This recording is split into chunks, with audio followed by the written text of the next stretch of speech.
What is going on, everybody? Welcome to the Dynasty Pulse with Grindberg and Bigz, who's on assignment. And we got Schultzy here as usual, and Chev, who's now our new partner. Welcome back, Chev. Always a pleasure to have you all on the show. It is the day after the massacre of Thanksgiving. Hopefully, you've been able to, recover from your food coma if you've had it or not. Hey, the only thing we did was massacred plates of food. Thank you very much. That's what I was talking about. All right. But yeah, the food massacre was probably had and gone. And let's go. Let's talk about some football. A couple games went down, and we need to talk about them. We got stock up, stock down, like we always do on our Dynasty Pulse, and we got our starts and sits. So let's start it off. How you guys doing? I'll start with you, Chev. How you doing tonight, buddy? Fantastic. I just went to see Moana 2. As I told you before we started recording, it was amazing. 10 out of 10 would recommend. Obviously that's going to be a new Disney franchise, whatever, sequel thing. So go see Moana 2, # not a sponsor. But yeah, that's what I was doing with my afternoon instead of watching Cowboys Giants. I caught the fourth quarter though. And good. Yeah. Enjoyable. Drew Lock touchdown stuff. Yeah. Woohoo. Yeah. It was, if you had some, it was good background music, essentially, is what it was, that game. You can kind of go in and out of it, see a play here and there, but and mingle with your family. Schultzy, how about you? How was your day, man? Well, next weekend, I traveled back home to Indiana to see family, but today I was just with my son and had a great day. Sweet. Took myself a Thanksgiving meal. I took a nap during the first quarter of that afternoon game. Good day. Sounds like a perfect day. Well, let's get into the Pulse, and let's talk about that first game because a couple storylines there. The Lions edged out the Bears 23-20.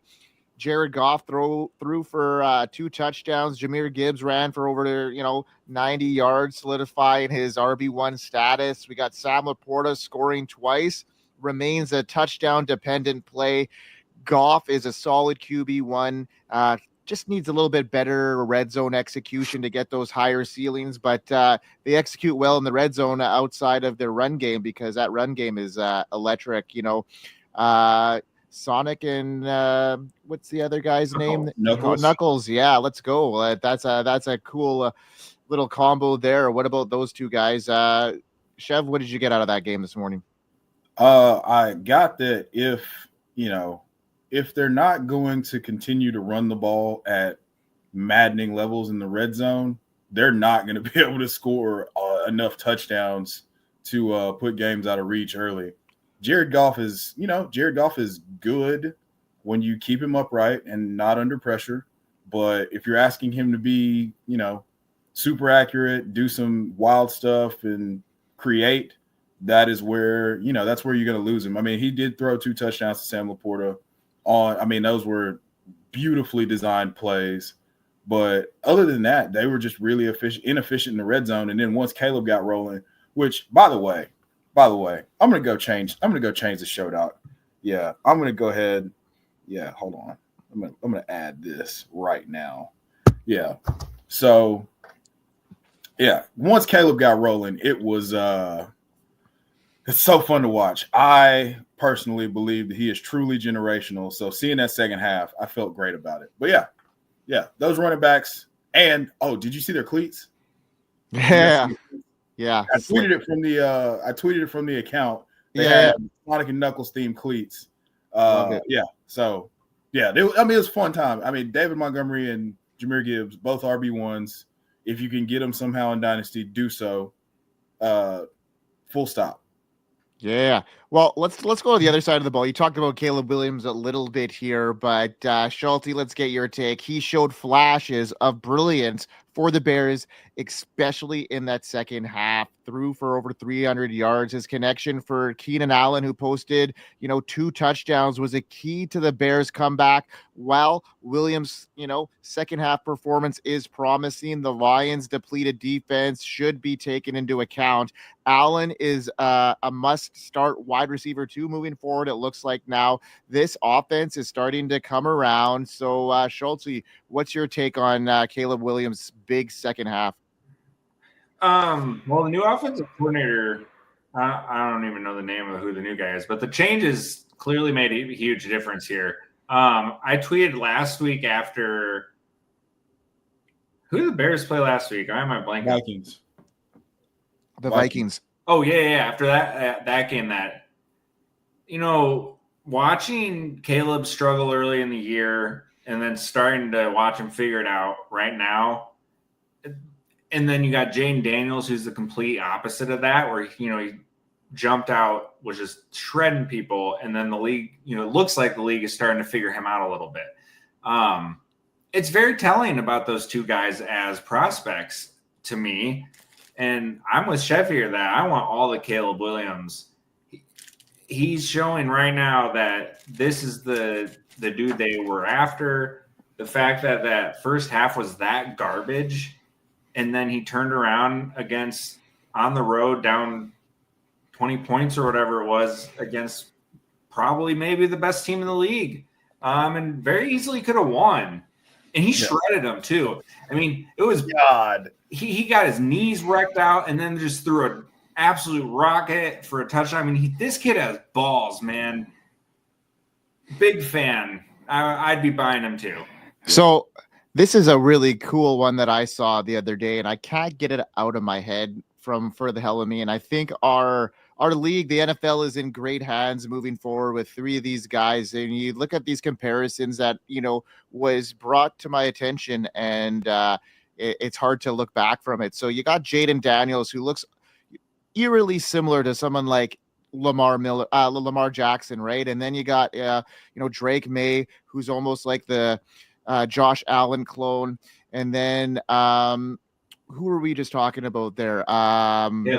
Caleb Williams, the Mahomes clone. So you got three guys that, are prolific, top quarterback tier guys, and then you got these three rookies who, have some very striking similarities to these guys. So I think our league is in great hands, and these teams that have struggled, like the Patriots, like the Commanders, they're in good hands now, and the Bears as well. Like I could see this happening and a quick change for next year for sure for all three of those teams. If we love that.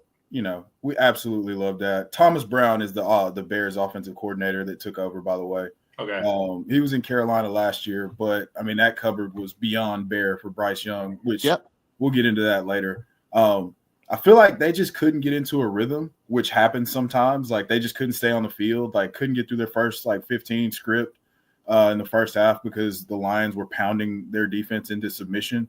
But in the second half, buddy, you saw everything that made Caleb Williams the number one overall pick, unquestionably. Like there was never a question as to whether or not what direction the Bears were going to go in. And it's not that he's bad. Like he was bad to begin with. They just weren't putting the pieces in the right places to succeed or giving him options to create anything useful inside or outside the pocket. So these last few weeks have been extremely vindicating. I wasn't really worried.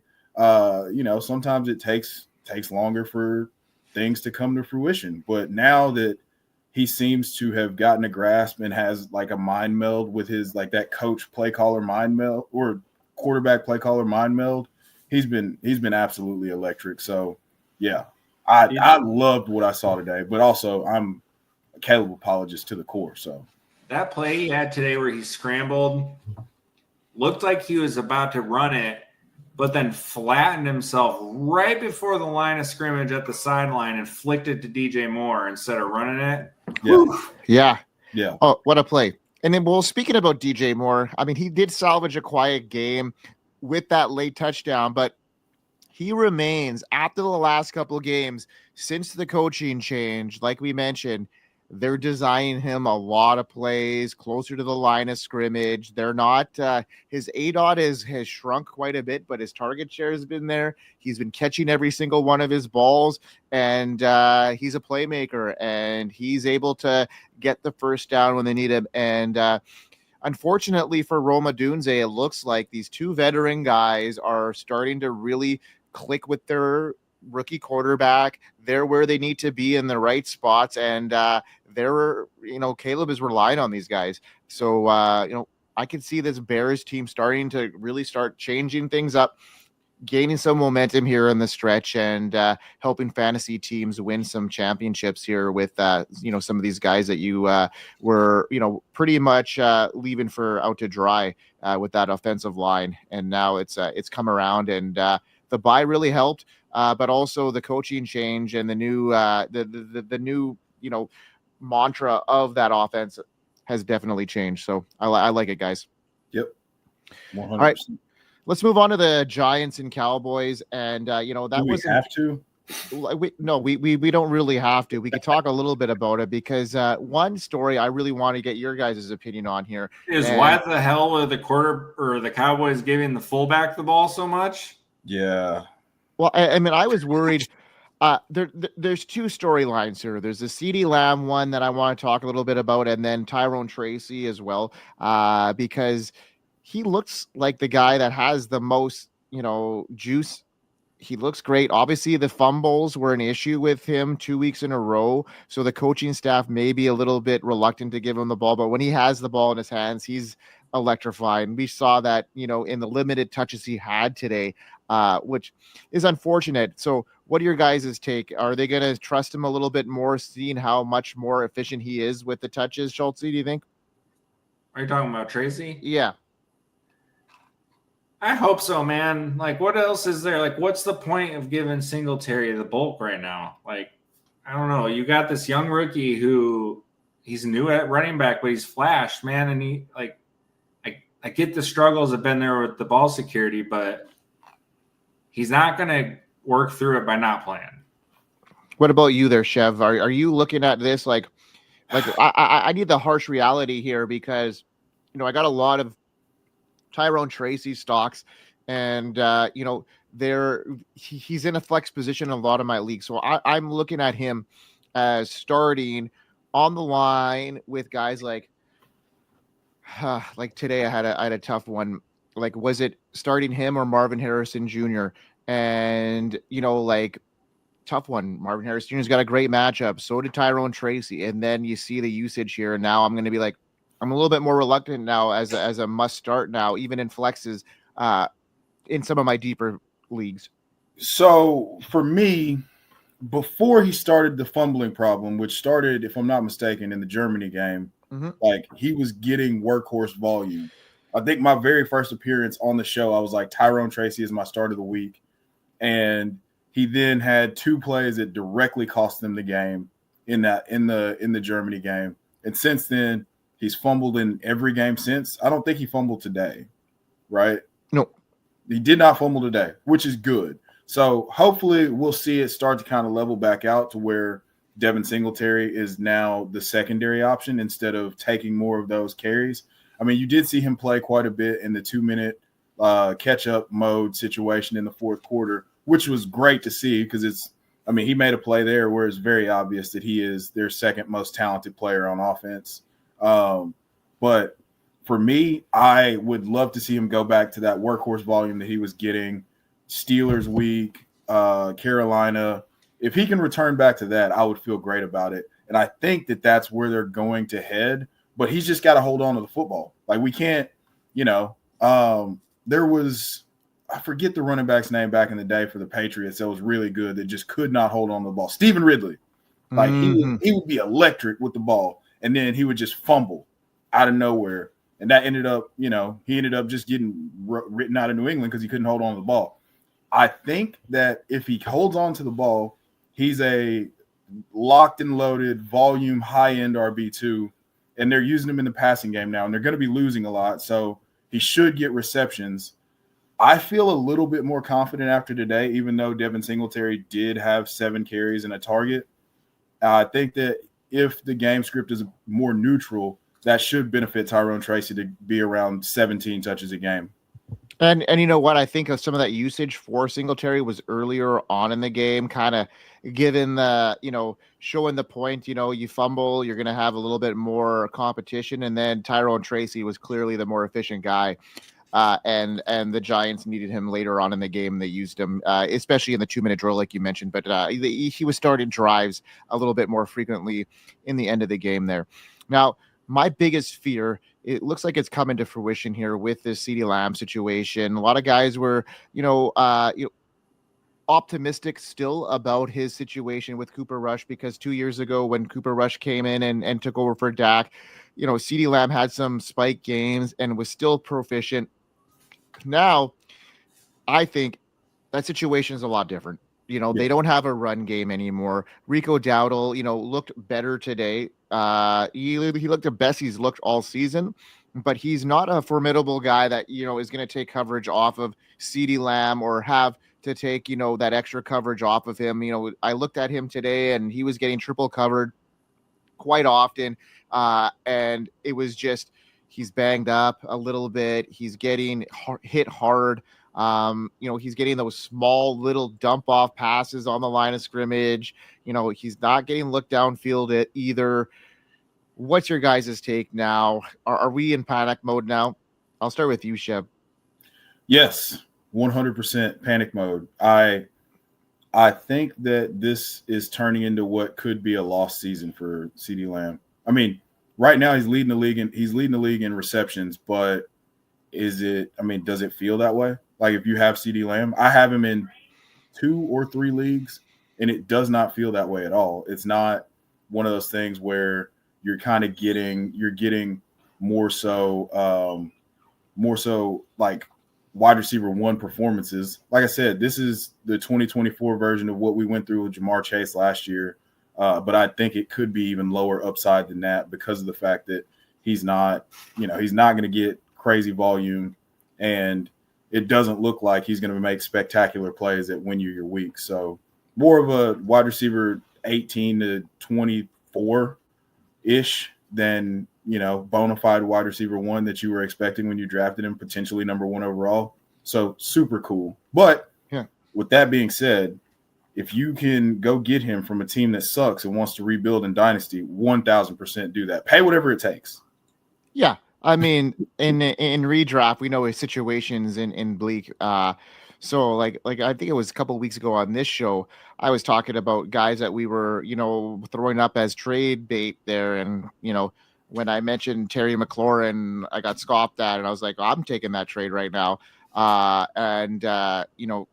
It would have paid off. Like you said, Chev, 18 to 24 range for wide receiver.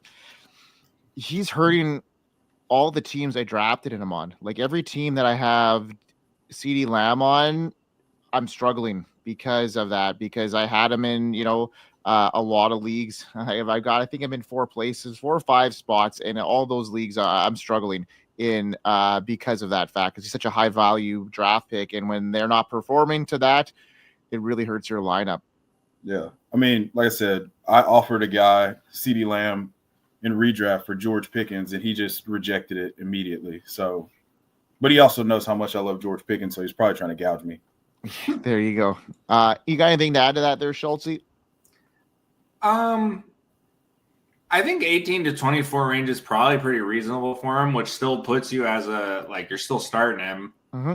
I think tonight is in a somewhat of an anomaly game because first game since week 5 that he hasn't seen double-digit targets, and that includes all the Cooper Rush work. He had a couple bad drops tonight, which if you look back on his career, that happens where he just has that game where he's going to put a couple on the ground and you're like, what the hell, dude? Like, you might be the best receiver in the game. What are you doing? But it's not the first time we've seen him do that in a game. So it doesn't bother me. I don't know. I feel like this one was a little bit of an anomaly. I mean, I'm not saying he's wide receiver 1 stuff, but I think 18 to 24 does feel about right, and I'm still comfortable playing him. Yeah, fair enough. All right. You can't turn away from 10 double-digit targets on a consistent basis. Of course not. Yeah, definitely not. All right, let's move on to let's get into stock up, stock down, because this is a fun segment here, folks. Okay, so Schultzy, let's start with you. Who do you got as your stock up this week? Well, I'm going to talk about Bucky Irving again because I love him. And the reason I love this guy is he's just a damn good football player. It makes people miss, and he's getting opportunity. And if I'm gonna let me pull up his sleeper thing, but he's racked up double-digit fantasy points. I can tell you he's averaging over 15 points per game since like week 7. Yeah, that's pretty damn awesome. Yeah. I mean, he's just proved it. Like I loved him coming in the draft because he makes people miss. He's super elusive, and all of that is completely translated. I think he's personally better than Rachaad White. I don't think there's a question about that at this point, unfortunately for me. Right. And, you know, look at this. His 1, 2, 3, 4, 5, 6.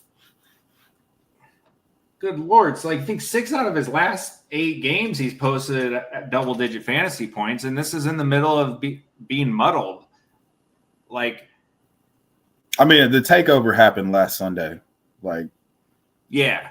That was, you know, that was the changing of the guard. Double-digit carries 2 games in a row for him, 6 targets last week. Bucky Irving is here. I just love the guy, and the price is not going to get any cheaper anymore. So go get him now. So where are we ranking him now as a dynasty running back, guys? Like how is he now coming into terms as far as we see his upside? You know, Rachaad White is, you know, he's looming, but you know, he's a 5th round draft pick, and he doesn't, you know, they're not in bed with him. You know, he's a good depth piece at this point. I mean, if we have to talk about reality, I mean, we're 1 year off of him being a top 7 running back, and where is Rachaad White now? Where is Bucky Irving? This is going to be a very hard one to kind of decipher after this season goes down. Well, I mean, right now Bucky Irving's running back 22, and this is in half PPR. I feel solid ranking him in that, like, right around there for Dynasty at this point. Would you don't feel comfortable going higher? Yeah, that's what I'm saying. I would say I think I like him as just a running back, calling him running back 2. No, for sure running back 2, but like more in that like 16, 15, like close to top 15. Oh, I think it's totally fair. Yeah.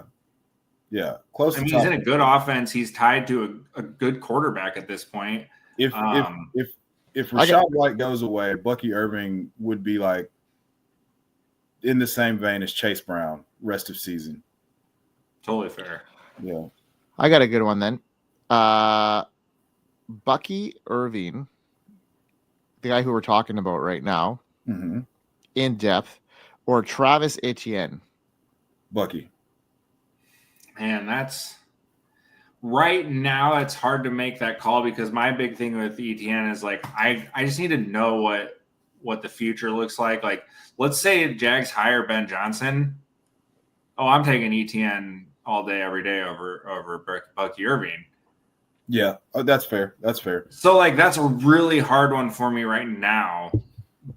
I think you got to take Irving at the moment, though, but with the caveat of coaching changes could swing that. Well, I think that either way, I mean, Travis Etienne is going to be in a better situation next year.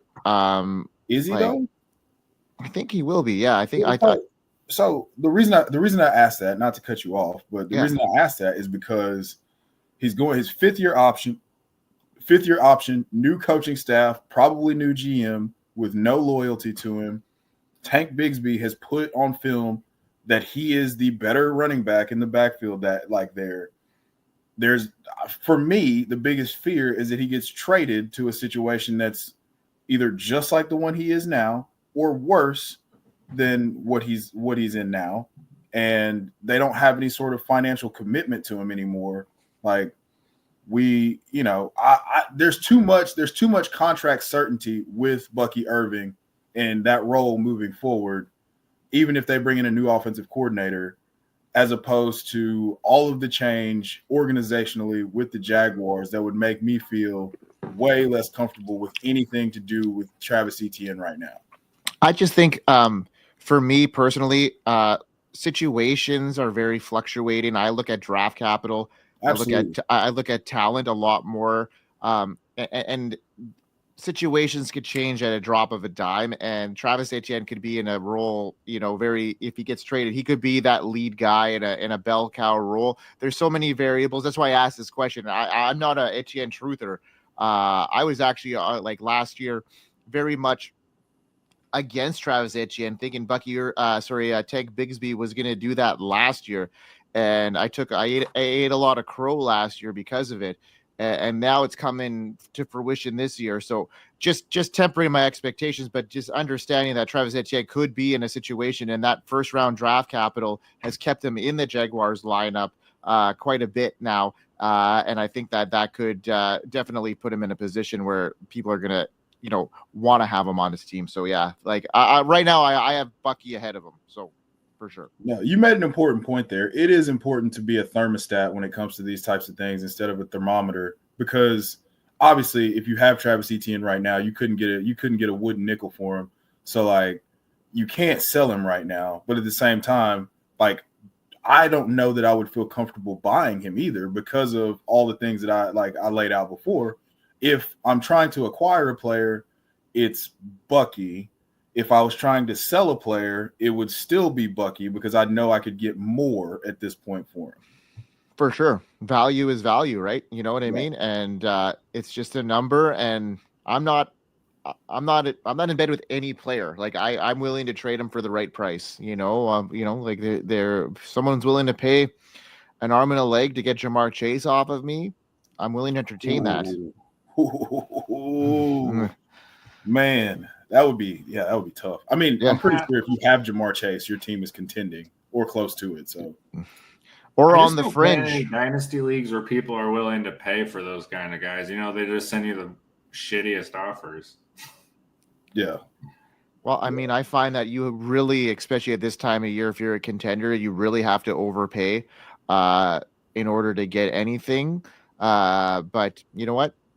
If you're contending, do it, because at the end of the day, you're in it for the biscuit, right? And everything changes. Like I went all in last year and didn't win, and then I didn't have any draft picks, but then I traded a bunch of players, and I had 4 draft picks in the first round, and I got a bunch of, I got my Ladd McConkey, I got my Jaden Daniels, and now I'm a competitive team. So you could just do things with it. So I'm an all-in kind of guy. Yeah. All right, let's move on to yours, Chev. Who's your stock up? It's 2 guys. It's 2 quarterbacks. You're going to notice a theme with me in these young quarterbacks: Bryce Young, Bama Bryce, and Caleb Williams. So Bryce Young this past week put the best game that he's played as a professional on film, and it was. Yeah, there's a clip on Twitter, the platform formerly known as Twitter, where he is just dropping dimes, and he's throwing with anticipation. He's throwing into tight windows. He's throwing people open. He's moving around in the pocket. It's everything that you drafted him number 1 overall to be. He is not dead, and I think that even though the value is a little bit more inflated now, I would absolutely love to try to go ahead and get him, because you might be able to get him for a late first. Probably could get him for like a second or 2 seconds. And I would be willing to pay that price, because it's not looking like he's going to get replaced in Carolina. It's looking like they're probably going to get him some more help on defense, or potentially another weapon. So Bryce Young was my first. Caleb Williams is my second. Again, putting it all on film. Thomas Brown, the offensive coordinator, has the play caller QB mind meld, and they're putting it together. He's finding – I mean, this was going into this season – a lot of people talked about this being the best situation for a rookie to come into. And now they're unlocking Keenan Allen. They're using DJ Moore in the way that he's supposed to be used. Rome Odunze is getting the targets. He didn't get the targets today, but he's got, if I'm not mistaken, he has 4 games with 10 or more targets since week 7 or since week 8 or their bye. So all of it's coming together for Caleb Williams.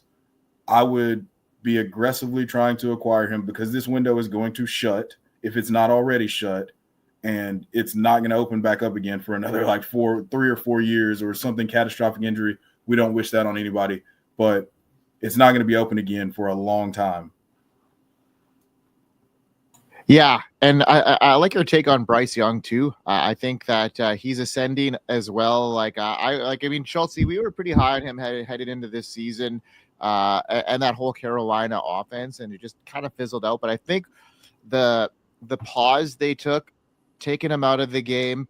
Canales did some really good stuff with Geno and Baker Mayfield, and now they're both thriving. And maybe that pause. Look what happened to Anthony Richardson when Steichen did it as well. You know, it could be the new wave here. Get these guys some playing time, sit them a bit, let them reflect, and then they've been pulled. So what do they have to lose now? Now they're playing with a little bit more swagger. They've been pulled already, so that fear is kind of out of them now, and now they can make those throws that they weren't necessarily willing to do before because they were afraid of getting yanked from the game. And now Bryce Young's playing a little bit more confident. He's throwing those balls right in the breadbasket. David Moore was fantasy relevant last week because he was literally just walking into the ball in his mitts because Bryce Young was dialed in and he was throwing the ball really well. So I want to see more of that. And this offense for the Panthers is looking a little bit more than than it did a couple of weeks ago. So let's go. I like that call.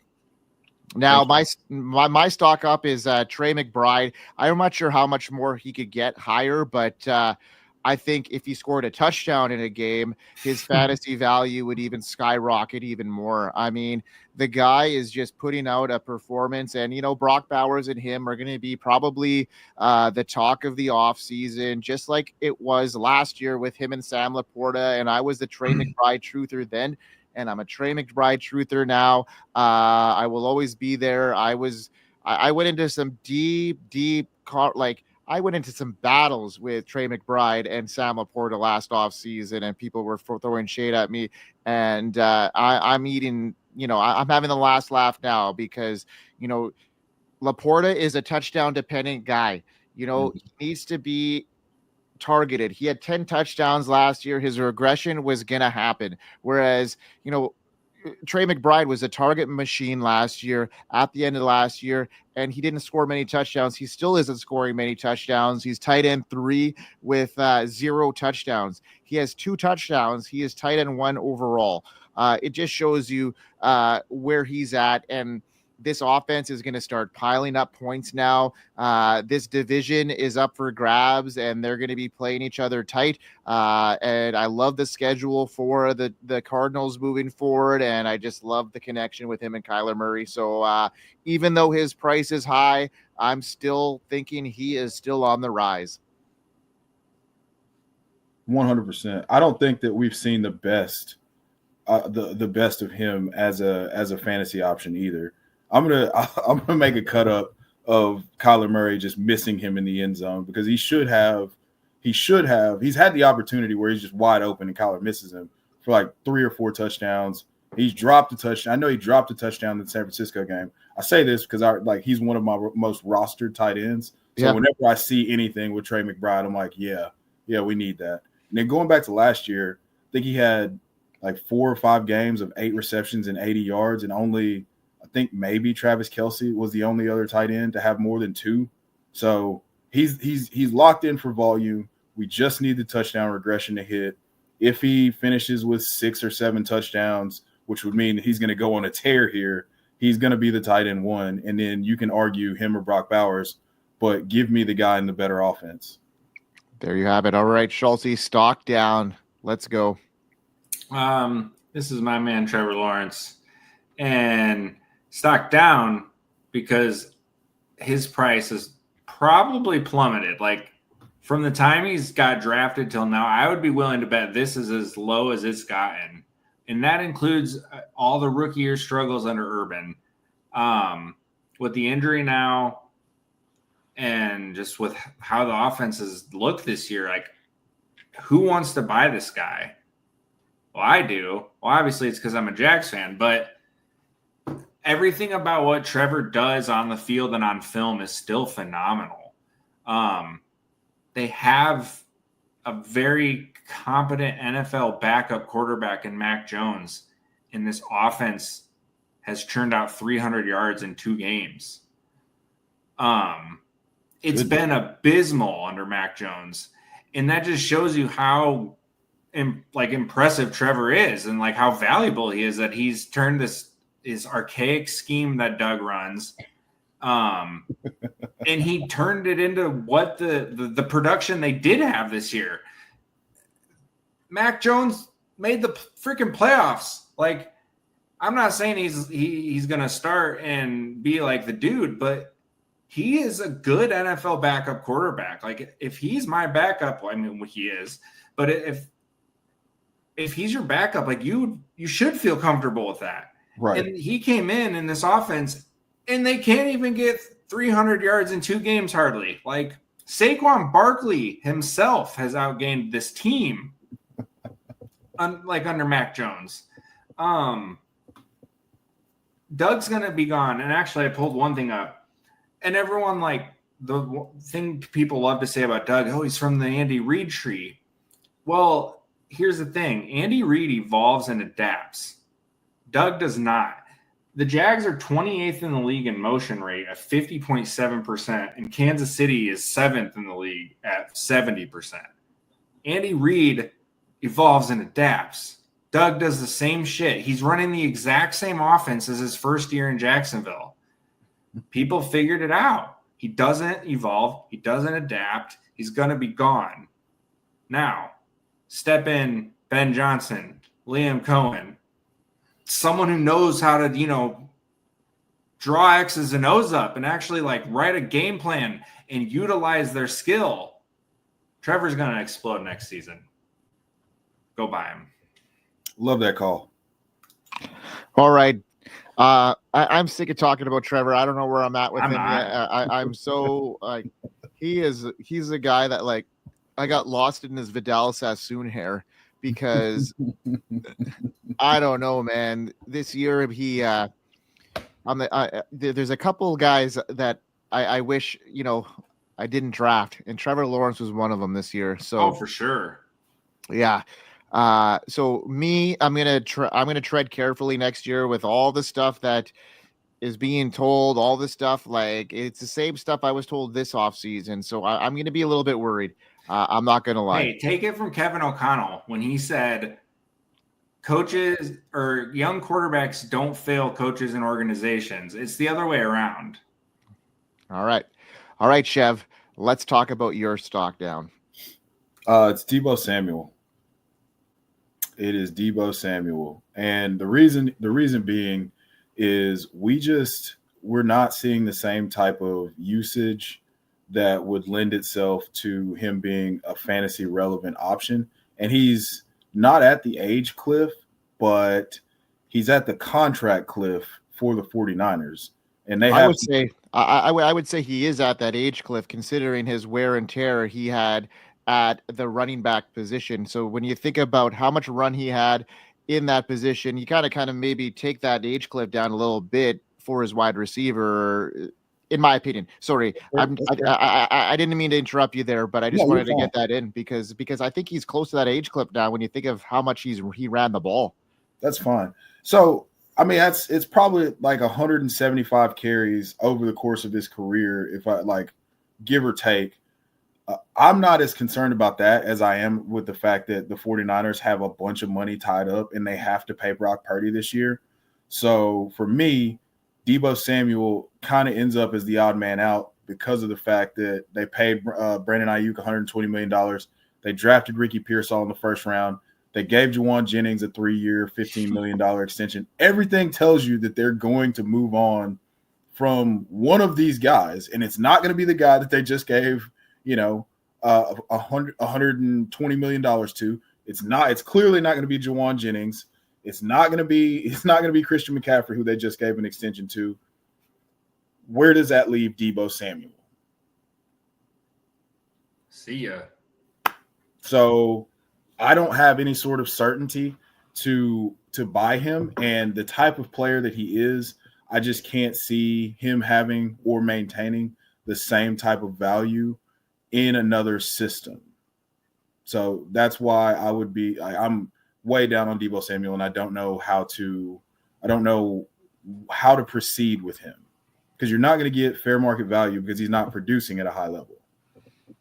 Yeah, I'm not sure his value is ever going to get back to where it was. So it's almost like cut your losses now and get out. Maybe somebody is still holding on to the name value and maybe willing to pay a little bit more than what he's actually worth at this stage, because I'm out on him too, for sure. Yeah. I see that aging offense. Unless, the 49ers are in a weird spot. They're not a 500 team right now. And, they've got some aging assets there. So it'd be interesting to see this offseason what happens there. So, yeah, good call on that. My stock down is Devonta Smith. And it's a situation here where I know a lot of guys are still really high on him. He's an elite prospect.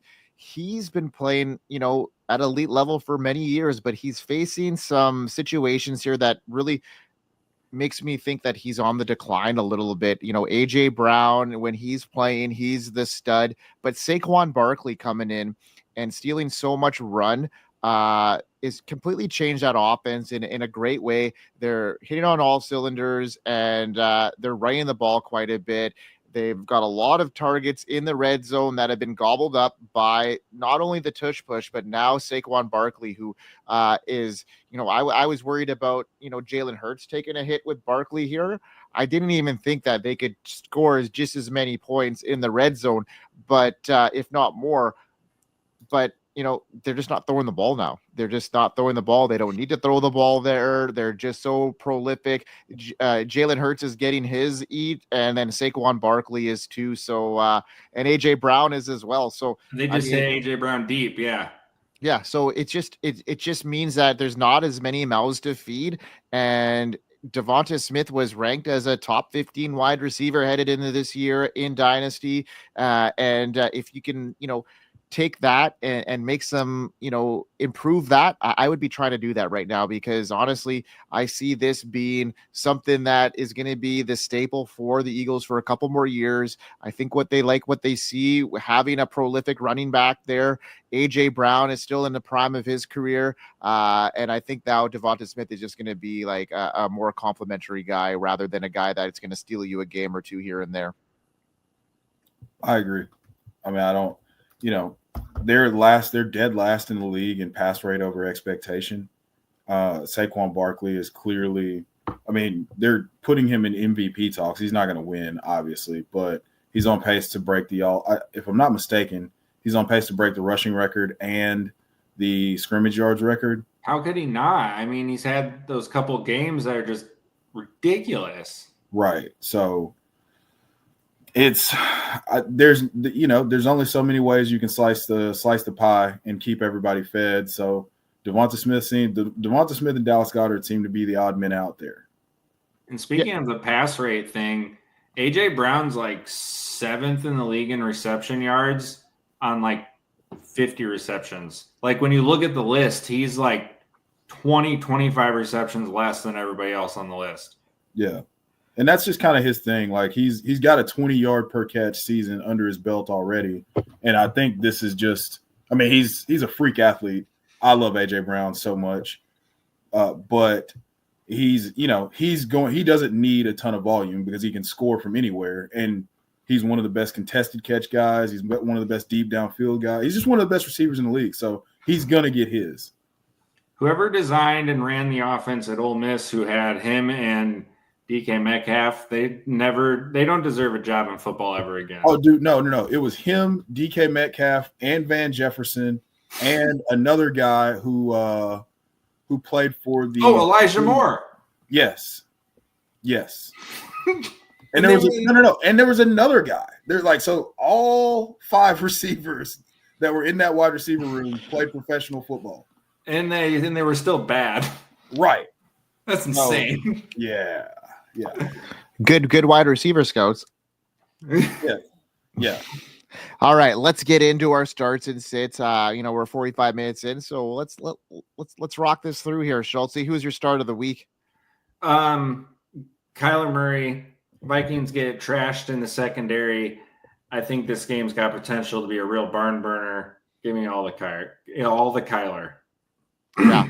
I like that. I like this situation a lot. I love the indoor games at this stage of the year because these outdoor games are starting to come into play now. It's starting to get colder, and these lower scoring games start happening. And now these dome games are becoming a little bit more important for fantasy football. So I like that call there. What about you, Chev? Who's your start of the week? George Pickens. He does very, like, as someone who is the George Pickens truther, I've studied what he's done against the Bengals in his career, and it's going to be diabolical this Sunday. All right, man. I can't wait. I got him in a couple lineups, just salivating. And another guy I have in a couple lineups that was on the verge of not being in my lineup a lot of the time, and now he's just almost a must start, and that's Bucky Irving. And he is like Schultzy talks about him all the time. I don't have to talk too much about him, but he's, despite sharing the backfield, he's proven to be reliable, and he's just not a rusher. He can receive the ball as well. His workload is increasing. The Bucs offense is strong and showing even more potential. He's ready to continue his upward trend. He's had 27 fantasy points last week. He's just electrifying all odds right now. I wasn't very high on him headed into this season. Schultzy knows that. I was worried about his combine, metrics and all that kind of stuff. I actually liked Bucky Irving before the combine. Don't get me wrong, but the combine really hurt his stats, and maybe I should be less invested in the combine and more, take into account what I actually see with my eyes, because before the combine I had shorts made. I was in on Bucky Irving, and then the combine hit, and I just it faded. And that slow 40 time really hurt my odds, but now I'm changed my mind, and Bucky's starting this week for me. Let's go Bucky Irving. I faded him because of the landing spot, because I love Rachaad White so much, and that was wrong. I love Bucky Irving. I've said this before. I thought he was going to go to Dallas. I 100% thought he was going to go to Dallas and just take over that backfield. And then I thought to myself, well, he's not going to beat out Rachaad White, because Rachaad White's great at catching the ball. And he just so happens to be way better than Rachaad White at running the ball. So, and he can catch the ball just as good. So, yeah, that great call. Love that. One thing, every time I watched him, it was just like all I could come up with, like, this dude's just a damn good football player. Yep. He's just a good football player. 100%. Yes. He flashed in a way, like on tape at Oregon, every single time that he had an opportunity with the football. It was electrifying. So yeah, that's bad process by me to fade him just because I love Rachaad White so much. Yeah, you know what? I think the Rachaad White cloud had me too. I mean, honestly, like, I saw what he did last year. He wasn't very efficient, but he was a top scorer, and I was foolish not to think that the NFL wouldn't, and the Bucs, they invested draft capital in Bucky Irving. I should have known, and I should have known better. But let's move on to our sits, because our managers need to know who we got on our bench this week. Schultzy, start with you, Ben.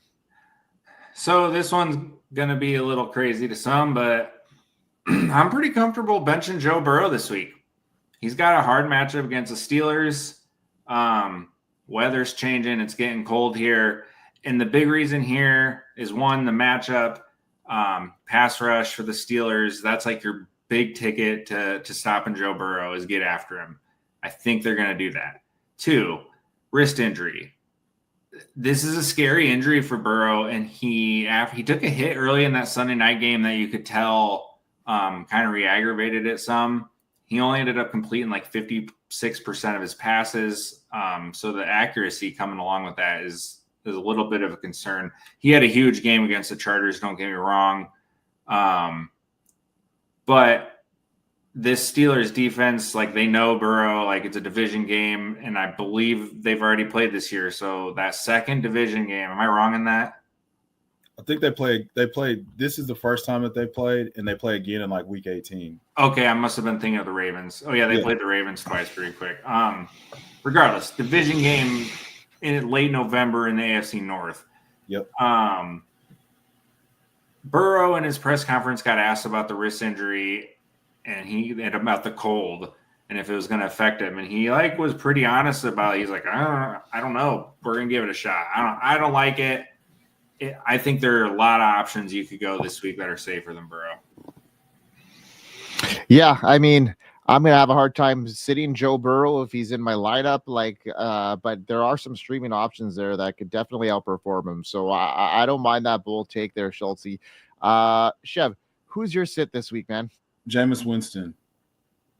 Okay, yeah, I could see that. I mean, it's a dome game. Could be some points scored there. So I'm intrigued to know why. Oh no, it's not a dome game. Sorry, I'm on a totally different. I'm thinking, wow, it's been a long day. They're at Denver. They're at Denver. Yes, that's a tough one. They're not going to have Cedric Tillman. They're not. They don't have any sort of running game. Vance Joseph has been dialing it up. They play man coverage at one. They play. If I'm not mistaken, they play man coverage at one of the highest rates in the NFL, and that is a recipe for disaster when you couple that with a pass rush and Jameis having to make decisions in the heat of the moment. I feel like I need to warn people that this could go very poorly, very quickly. We saw he couldn't figure out the Chargers defense, and they play a lot of zone, so he could completely dice up the Broncos because they're going to play man a bunch. However, I don't see that happening, and I don't see him being as productive. I mean, he had the rushing touchdown in the snow last week. Otherwise, it was a complete zero. He's about to hit a terrible stretch of really good defenses, and this could be 280 and 3 interceptions like it was against the Chargers. And, he might luck into a touchdown, but I can't say, hey, bank on 280 and 1 from Jameis and be happy with it, because you're not going to be happy with it because none of your fantasy options are going to get home. Yeah, no, that's a fair call. Yeah, absolutely. I'm his stretch of games, the outdoors, all these things play into account. And yeah, Jameis Winston definitely is a sit this week for me as well. All right, my sit is any sort of commander running back headed into this week. They're facing a tough defense, right, Chev? In the Tennessee Titans, they rank really high against opposing running backs, and I am not anywhere near this situation right now. Brian Robinson's ankle injury could pose a threat. We don't know what's happening with that. It could linger. He did practice on Wednesday, but it's still unclear how it'll affect his game against that stout Titans defense.